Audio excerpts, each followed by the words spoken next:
RK's కిచడీకి తిరిగి స్వాగతం. నేను మీ రితేష్. ఎప్పటిలాగానే ఈరోజు కూడా ఒక మంచి రెసిపీతో నేను మీ ముందున్నాను. చాలా సింపుల్గా ప్రిపేర్ చేసుకునే వడాని, ఇన్స్టంట్ వడాని నేను మీకు ఈరోజు చూపెట్టబోతున్నాను. At the same time healthy కూడా. మినపప్పు నానబెట్టే పని ఉండదు.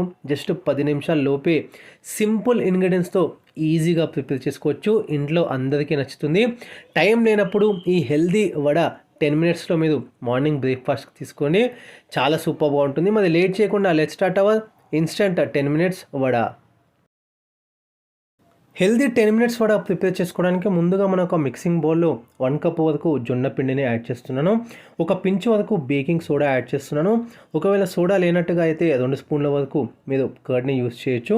ఇప్పుడు చిన్న ఆనియన్ ఈ విధంగా పీసెస్ కట్ చేసుకొని నేను దాంతోపాటే క్యారెట్ తురుము యాడ్ చేస్తున్నాను. క్యారెట్కి బదులు ఇంకా మీకు నచ్చిన వెజ్జెస్ కూడా యాడ్ చేసుకోవచ్చు. లైక్ మ్యాష్డ్ ఆలూసే కానీ ఇంకా మీకు నచ్చిన వెజ్జెస్ కూడా మీరు యాడ్ చేసుకోవచ్చు. ఇప్పుడు దాంతోపాటే ఒకటి మీడియం సైజ్ పచ్చిమిరపకాయ చిన్నగా కట్ చేసుకొని దాంతోపాటే కొద్దిగా కరివేపాకు కూడా అవి కూడా చిన్నవి ఇందులో యాడ్ చేసుకుంటున్నాను. ఒకసారి బాగా మిక్స్ చేసుకోండి. అండ్ ఇప్పుడు 2 స్పూన్ల వరకు బియ్యం పిండితో పాటు ఉప్పు టేస్ట్కి తగ్గట్టుగా యాడ్ చేసుకొని ఇంకొకసారి బాగా మిక్స్ చేసుకుందాము.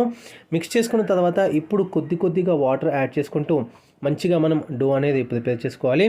మినపప్పు ఏదైతే మనం వడాస్ ప్రిపేర్ చేస్తామో దానికి కన్సిస్టెన్సీ ఏ విధంగా ఉంటుందో మరి లిక్విడిటీ కాకుండా అట్లని మరీ గట్టిగా ఉండకుండా కొంచెం ఇప్పుడు మీరు చూస్తున్నట్టు ఈ విధంగా ఉండాలన్నమాట.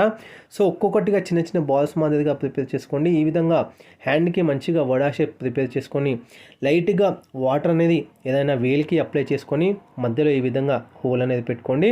సో ఈ విధంగా అన్నీ కూడా ప్రిపేర్ చేసుకున్న తర్వాత డీప్ ఫ్రైకి సరిపడేంత ఆయిల్ని మనం హీట్ చేసుకొని ఇప్పుడు ఇవన్నీ కూడా మనం డీప్ ఫ్రై చేసుకోవాలి.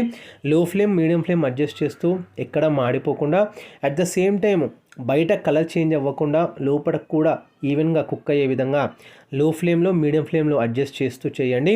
ఒక 4 to 5 మినిట్స్ వరకు ఖచ్చితంగా అక్కడే ఉండి. ఇప్పుడు మీరు చూస్తున్నట్టు ఇవన్నీ కూడా మనం ఫ్రై చేసుకున్న తర్వాత ఎందులోకైనా చట్నీలోకైనా బాగుంటుంది.